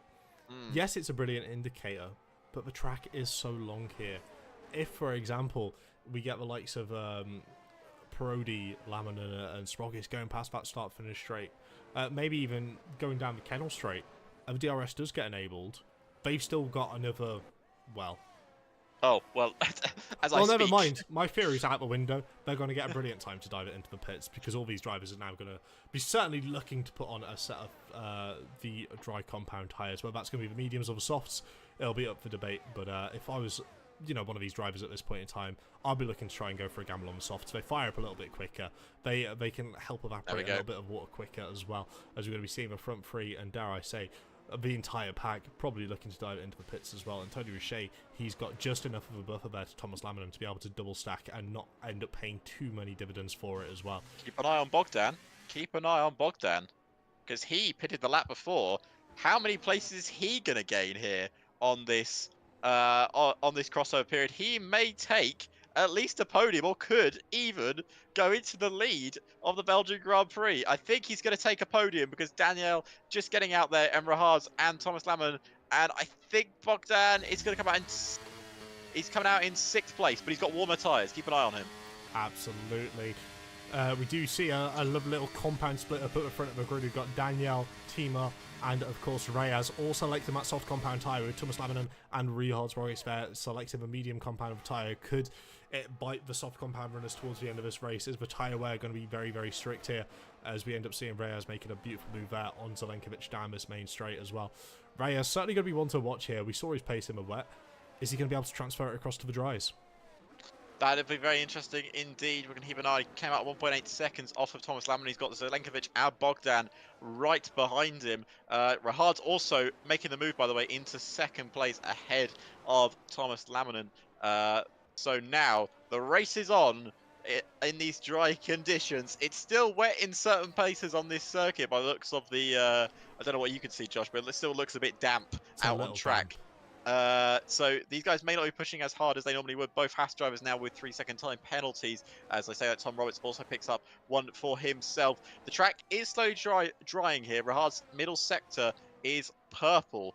So, well, let's just keep an eye on what's going on here, Josh, because a lot of stuff is about to go down, I feel. Of course, and chat, we do love your input here.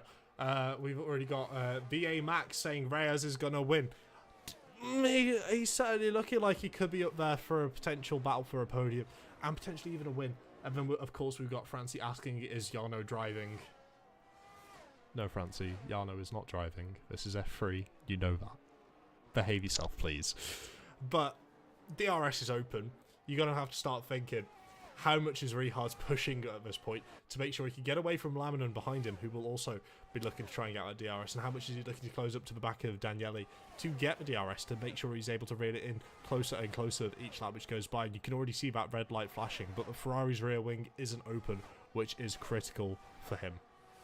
Matthew Bassett retiring in the pit lane, as we're going to see Slavenkovic make the move past Reyes, and also Bogdan is now into 5th place as well.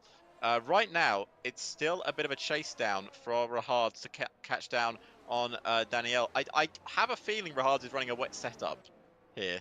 I think he's more wet than he is dry in terms of setup. And interestingly enough, Timo Slavenkovic is catching up to the back of Thomas Laminan. Is Timo in a really good position here to pick up a podium or maybe even a race win? Potentially. He's got to be very careful about track warnings, though. Of course, when it does rain and it is a wet track, the track warnings are slightly more lenient. You can use a little bit more of a cabs. You can run that a little bit wider. And of course, we're looking at the grid here. We're seeing drivers which got caught out by that. I do believe it was Tom Roberts, Aldra and Tope who ended up all getting caught out by taking the same racing line they would have done in the wet through Eau Rouge Radion, and picking up penalties for it because it is now dry, because the race stewards are going to be slightly more strict on the track limits as well. It's certainly something that these drivers are going to have to keep in mind, but Timo Slavenkovic seems to be keeping it well within the track limits. He's got a little bit more battery to play with than Thomas Laminan, and he is catching at a rapid rate of knots here as well. Of course, I'm worried about tyre drop-off as well. Those soft tyres will not last forever, but I've got to say, Timo Slavenkovic 46.0 there. We're still not at, you know, your average dry times for Spa-Francorchamps, but it is slowly closing down in this particular. Tom Roberts 145.3 there. People really putting that up to me, but look at the gap between Rehard and Danielle here, Josh. I think we are seeing a difference on setup there, because Rehard is very fast. He's probably not 2 seconds slower than our man leading the race right now. Yeah, potentially. We do have Timon, of course, one of the SRC engineers in the chat here, saying that the softs will die off towards the end of the race, so the mediums should be the tyre to pick. That's what they believe, but of course we've got many different engineers on this grid, many of which are choosing to go for that soft compound tyre. Maybe it could be to do with getting that initial pace, trying to hold it on until the end of a race, but you've surely got to take into consideration, as Riccardo Benzoni picks up a 3-second time penalty, you've got to take into consideration that when it does come to that end of a race, they're going to be so much slower, and because it is such a long lap around here, and a lot of it is tyre dependent, a lot of it puts loads of lateral load into the tyres, especially heading through these sort of corners around campus, and especially the likes of Longchamp and, you know, Pouon as well. There's so many corners here which need that grip in the tyres to be able to maximise, you know, potential of the lap times. So it'll certainly be something to keep an eye out for the end of the race, of these soft tyres dropping off and the mediums coming into the own window. So Rehard's, yes, he's 2.7 seconds back at the minute.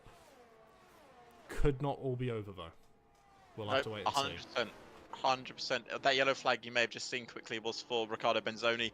Probably a Thursday he's going to want to forget in a hurry. It's really not gone well for him this afternoon after such highs of Australia, even after the penalty decisions. But I'm sure he'll bounce back. I'm sure a lot of these drivers will be looking to bounce back come next Thursday at Monaco. But we're not there yet. We're on lap 17 of 22, and Rehard has been backed off a bit here into Thomas Laminan. Here comes Thomas Laminan down the back straight here, down the Kemmel straight to be exact, and he takes second place off of Rehard. And I think, Josh, with the light flashing on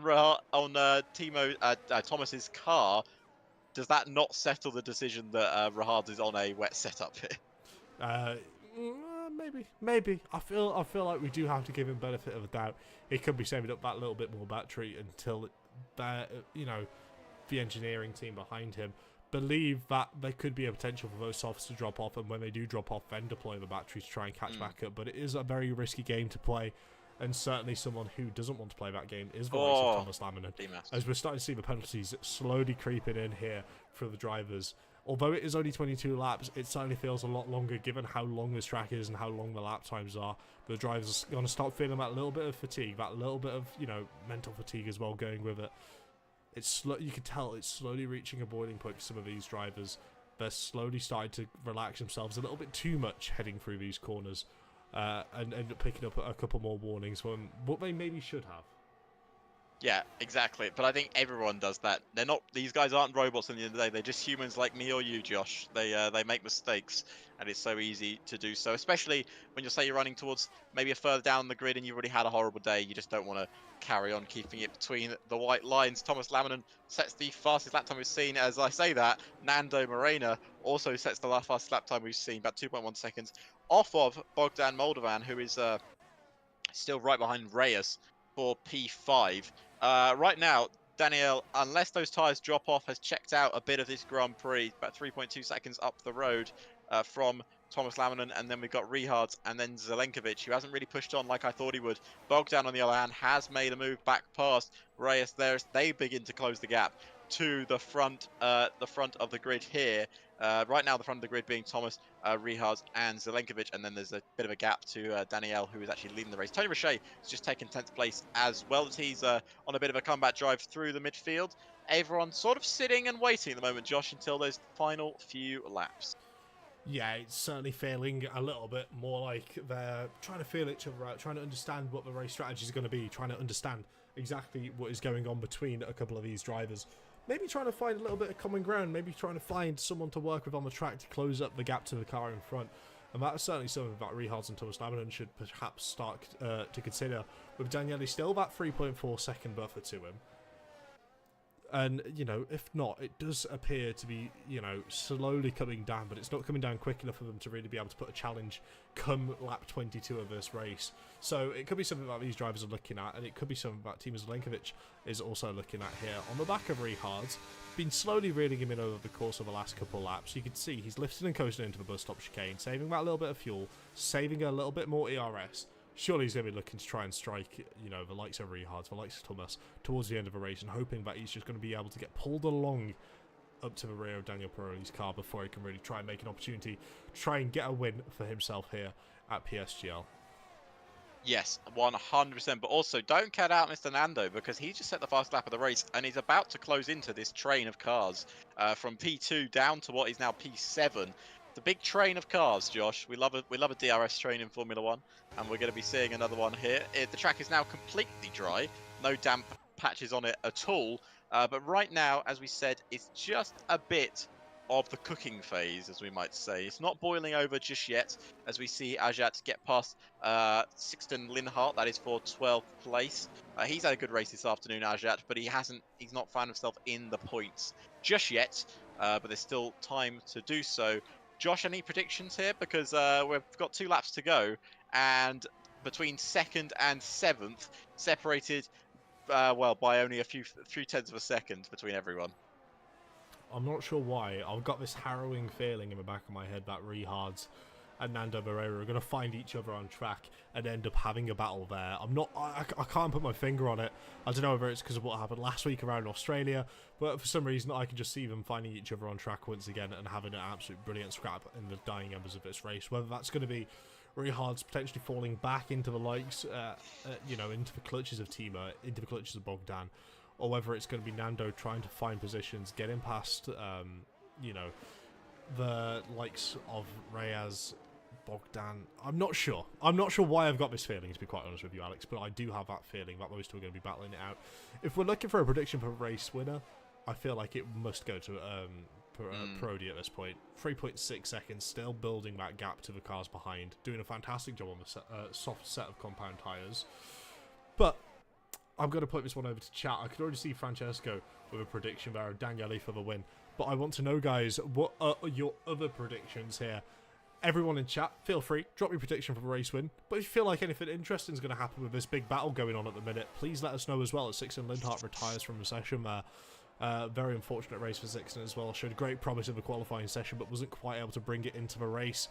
It's an unfortunate one, but of course you've got to consider some of these drivers, they practice religiously on you know, these dry tracks. They do full race, you know, setups to make sure they'll find themselves in a brilliant position when it comes to the race, and a little bit of rain could really throw a spanner in their works. Yep, 100%, Josh. We are on lap 20 of 22.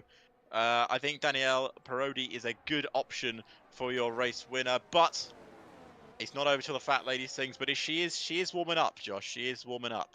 She's getting ready to belt one out. But Tony Richet picks up a 3-second time penalty, which is going to be a big difference in the fight for that last points paying position, because right now, if you have a look at the four battling for those points, Ivan Santamaria, Andreas don't have time penalties. The rest of them in front do. Could they both get well, one of them could get a point here, depending on who finishes ahead of the other, and they don't pick up any more time penalties as we head on to the penultimate lap. Lap 21, to be exact. I do want to point out here, Rehards is not finding himself in a good position in the slightest. He's fallen out of that DRS range to Thomas Laminen, and it'll be a matter of time now before he's got to start looking backwards, thinking about the likes of team as Zelenkovic, Bogdan Moldovan, and of course Reyes looking to try and make the move on this SRC McLaren driver. He's made 12 positions from where he started on the grid, but could we be seeing that number decrease to 9 after a couple of these cars behind him look to try and make overtakes? The light's flashing. Light is flashing. Are we going to see a 3-wide moment here? Rahad's defends as much as he can, but he got 2 cars going through the same gap. Rahad's will try and break as late as he can to try and defend that 1 position from Bogdan Moldovan. He's still there on the inside. They're still wheel to wheel. Bogdan and Rahad's trying to give us one hell of a race here this afternoon, and Rahards is still in front, but you could see how much he was struggling down the main straight there, Josh. That car clearly has a lot of downfalls on it this afternoon, and he just can't keep it down the main straight up with the guys like Zelenkovic, like Thomas, who have got clearly a lot of straight line speed on their cars. But Bogdan is not going to give this up. He's got another chance to get past Rehards, at least going into the final lap. Yeah, we saw Rehards dancing around the outside of cars through Blanchimont in the wet conditions. Perhaps Bogdan's looking to exact a little bit of revenge and maybe dance his car around the outside of Rehards heading through Blanchimont here. Or he could be looking to take what would probably be a safer approach and try and pick up a position heading into the bus stop chicane. But as I mentioned before, Rehards and Nando Moreira... Oh, he's done it. He's just got to back out. He doesn't have the grip to be able to fight it there. As Reyes there looking to try and get himself involved as well. Rehards still on that inside line, taking a defensive route. I thought for a moment he might have been looking to try and get a move back on Bogdan, but he does defend from Reyes there, and Reyes here seems to have a handful of pace. And also, the driver behind, the current championship leader, I'm not sure whether it'll stand still as the championship leader come the end of this race, because the points will be an absolute mess at the end of this one. But Nando Moreira looking at the back of Reyes, looking for an overtake, and then of course the driver who follows closely behind him in championship being Rehal Sprogis, currently in P5. I mean, we've been sizing them up for a potential championship battle since last race. They look like the two of the drivers which were the feiciest, the ones who wanted it the most, the hungriest drivers. Oh my god. And you can see now they're all jostling for position. They're all having a little rubbiness racing on this final lap, battling, squabbling for position, heading up through Les Combes, and now it's going to turn down into Bruxelles. And of course Rehards here is still having a beautiful battle with Bogdan. A little squeeze there to the outside from Bogdan. I'm not sure if there's going to be too much in it there for the stewards to decide, but Rehards is more than happy to try and put it down the inside once again heading for Bruxelles. But of course he would be on the outside of No Name, so he's had to back out of that one there. But dare I say, Daniele Parodi, a phenomenal drive so far, currently finds a little 3-second buffer. Brilliant job from him in the Williams outfit, and a brilliant strategy as well to call it onto that soft compound of tyre at the perfect time. And Tony Richet just retired before the corner of No Name, and while watching that four-way battle for 7th, 6th, 5th, we saw Timo Zelenkovic get past Thomas Laminen on the final lap here. They are now running 1st, 2nd, and 3rd respectively. Reyes still running in 4th place, but he could be under pressure going into the bus stop chicane from Nando. Let's watch this battle as they go towards the bus stop chicane. And now, are we going to see him go around the outside? He's going left, right. He's going to have to brake late. They're still wheel to wheel. He's made it all the way around the outside. Can he outbrake the Red Bull driver? No, he's taking a little touch, and it's going to cost him it's going to cost him 1 position as Reyes finishes in 4th, Bogdan in 5th, Nando in 6th, and Rehards. Oh, Rehards has run out of fuel. No! He's run out of fuel on the line. He's only going to finish 8th. Oh, no. Oh, God. Yeah, insult to injury there for the SRC driver. Very unfortunate. Running out of fuel in the dying embers of a race. Oh, no. That's got to hurt. That really must hurt. But for our race winner, Daniel Parodi wins for ETA, wins for Williams. By about 2.7 seconds from Timo Zelenkovic, and then Thomas Laminen in 3rd place. What a race that was, Josh. Now, Alex, you know the question I've got to ask, and you know the question I'm also going to ask chat as well. Who was your driver of the day? For me, dare I say, it's probably going to have to go to Reyes. brilliant result there. Always up and about in that podium battle. Came up a little short in the end, but still had an absolute phenomenal drive throughout the entire course of that race. Nothing but praise. Obviously, the driver of the day has gone to Ajat in-game. I think he came from the back of the grid. I think he finished in the points, so that was a good result for him. I've got to give it to Zelenkovic. I thought he had a brilliant drive this afternoon. I really enjoyed watching him make the moves that he did. Got second on the final lap of the race, and he thoroughly deserves that second place finish. From 7th on the grid, comes home to finish second. Absolutely brilliant stuff. But let's give you a quick rundown of the final order here.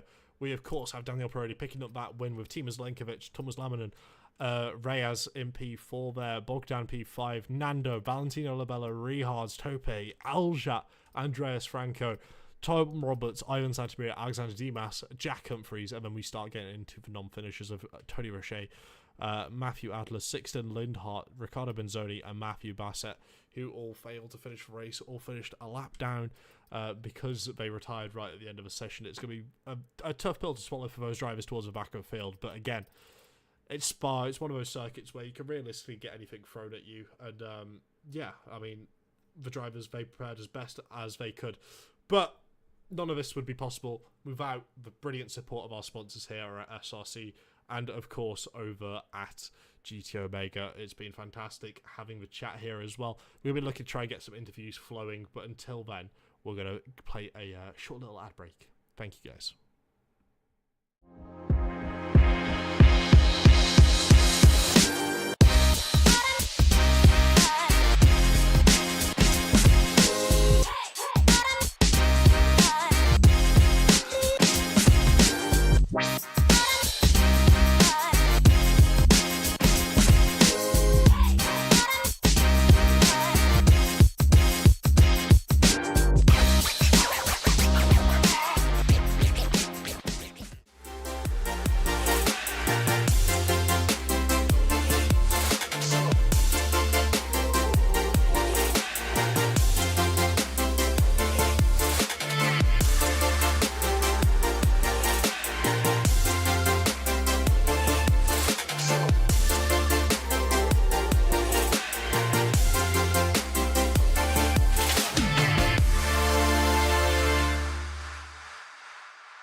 And we are back, and dare I say, after all that boiling over in the race, very unfortunate ending for a couple of the drivers, not necessarily being able to find the pace on the medium compound tyre. Definitely choosing the wrong compound there at the end. Soft tyres, they kept in it until that little bitter end. And yeah, dare I say, it was a brilliant opportunity for those drivers to sort of pick up on any sort of, you know, potential they had to necessarily find the positions on that compound of tyres. So brilliant work from them. Yeah, brilliant work indeed. It was a fantastic race. I personally really enjoyed both the wet and the dry stints of that race. Spa always delivers up a treat, no matter who's racing or you know what the conditions are racing wise. I'm just trying to get Thomas Lamanen in for an interview. He's trying to figure out which chat to join, because apparently I said about the waiting room, but he can't see it. So I don't know if, Josh, you can just at where the waiting room is, because I don't know how to do that on Discord. So I'm sure you could work that out for me. But yeah, brilliant race. Hope everyone in chat enjoyed that race, because I certainly did. Obviously, as well, we're going to have a quick interview with a few of the drivers if they want them. But F2, I believe, has just started up, or has started up a couple of minutes ago. So please go join them, support them as well, because they're going to have a great race around in F2. Of course, former F3 driver Lillian is racing in F2. So if you've watched F3 and you know Lillian, go give them the support. But once again, Rahad's just not finding that luck is he? Yeah. Sometimes you need that motorsport luck. Yes, it's one of those where not all the time is it there, but Rihard's certainly there. At the start of the race, you was thinking he could be on for the win here. When he started showing the pace on that intermediate tyre and he was dancing through the field, it was absolutely fantastic to watch. Brilliant overtakes left, right and centre. But then it ended up getting into that dry period. The setup didn't work as well. Obviously, the selection of a medium compound tyre with hindsight wasn't the correct one. The softs just seemed to last that little bit longer than expected, and they were able to just deliver a little bit more pace. And then, of course, running out of fuel as well. It's going to feel like a bit of a wombo combo to Rihard's there. Of course, having a great race out last time around Melbourne and then coming here, not exactly having the most successful race, and of course running out of fuel to finish it all off, dropping down a couple extra positions, meaning that last week's race winner Nando finishes ahead of him, extends the gap in the championship to him. So potential there for maybe a little bit here and there for some of these drivers to be able to really try and close up, because this championship is still absolutely wide open. Of course, we are only on the second round. If we bring up the calendar once again, we do have Monaco next week. And then, of course, I'll remind you guys again, all the driver votes have been selected. And yes, Daniele, we are doing driver interviews. If you can, please join the waiting room. We'll drag you up. But all the driver votes have been selected. All the tracks are selected. But, of course, we're not going to tell you what they are. You're going to have to come and join the Discord to find out and be a part of the PSGL family. It'll be lovely to get more of you guys involved in the chat. And also just kind of, work yourselves out and find opportunities to maybe get yourselves involved. Maybe do perhaps a couple of races in some of the lower divisions, which might not necessarily be broadcast. We know quite a few of our admin team end up running, and joining in the F12, the F13 over here in the PC. It's absolutely fantastic to get them involved racing. It can create some absolute brilliant memes. But we are still waiting for a couple of the drivers to potentially hop into the waiting room so we can give them a cheeky little interview. Is there a chance that they can't join the waiting room? I'm not sure. I assume they would be able to.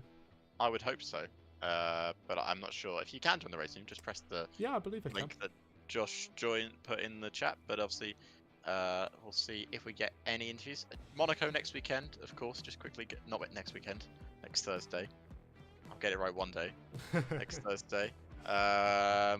It's going to be an entertaining. Well, actually, I say that. I'm not going to lie. It's not going to be entertaining in terms of the racing, but in terms of qualifying, could be really interesting. I disagree entirely. I feel like Monaco is an absolutely fantastic racing track in this game.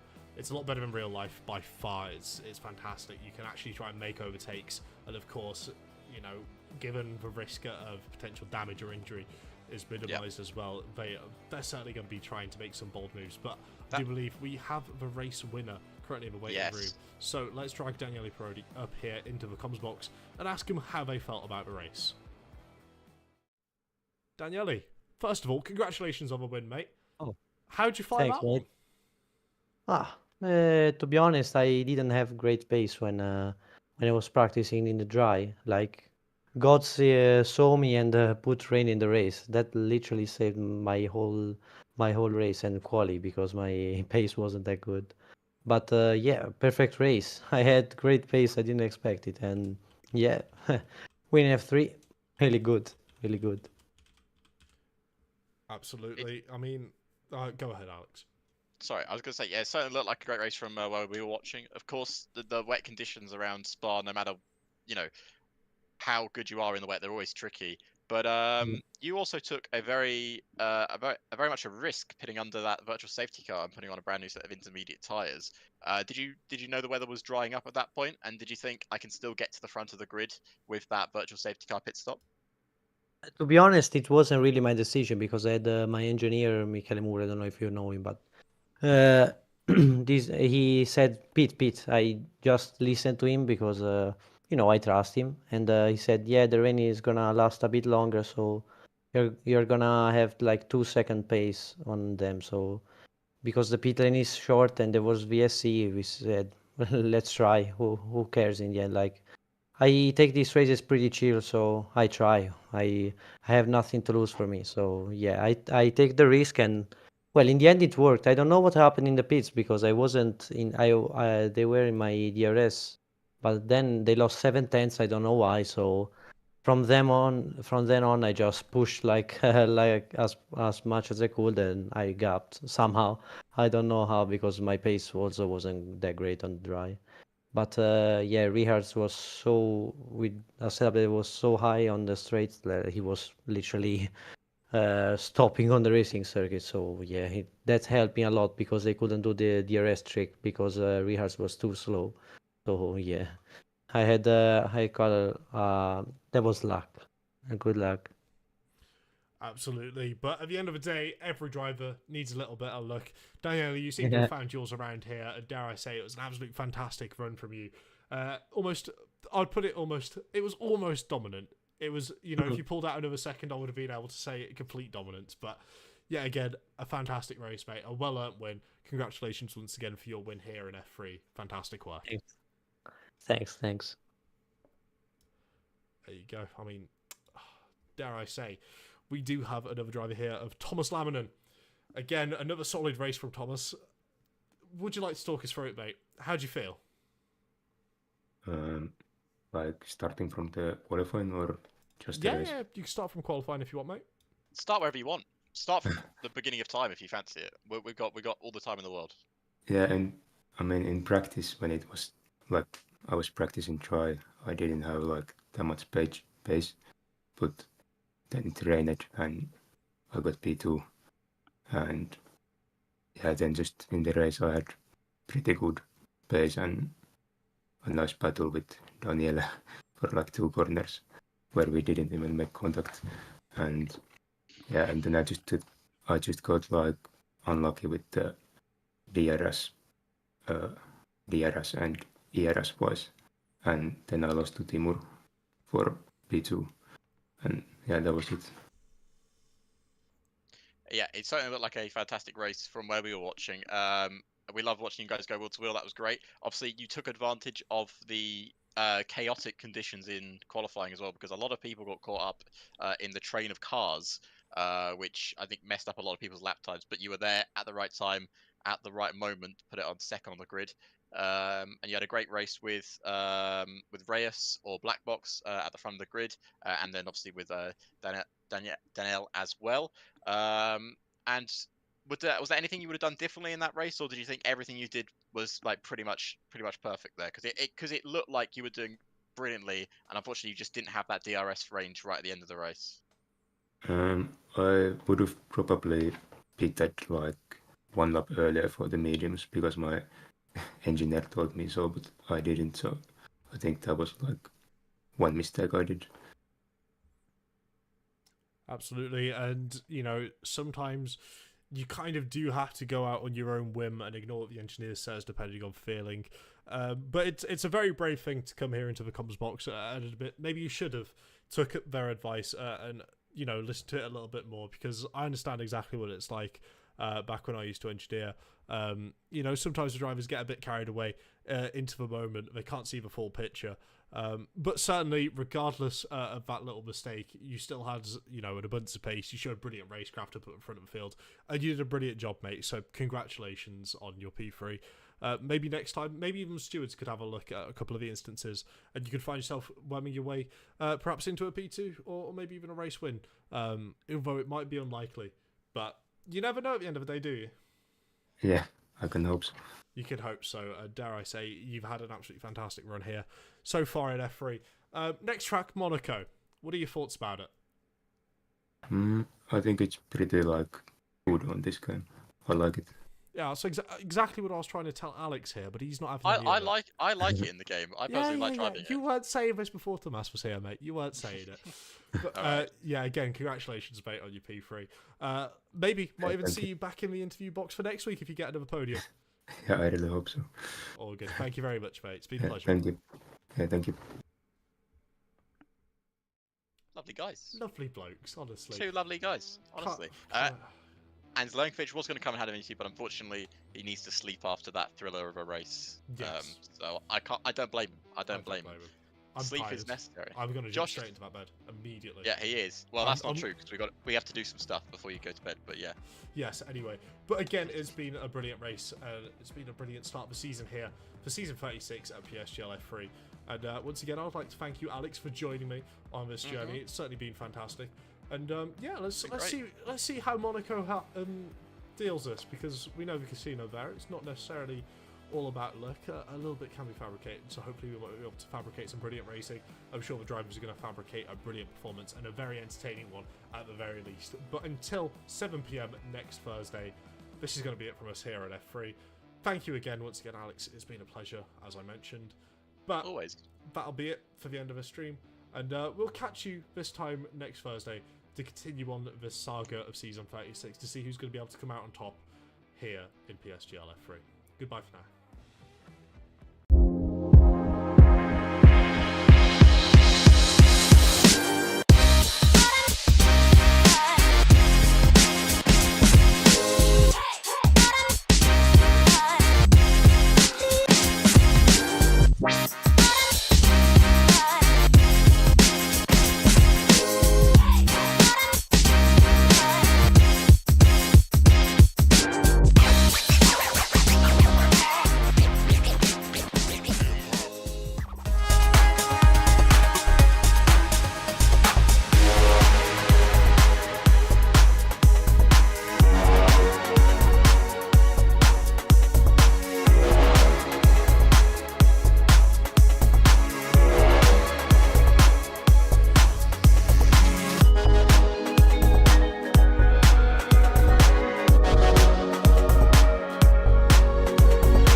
got the inside. Altmere is through on the left-hand side.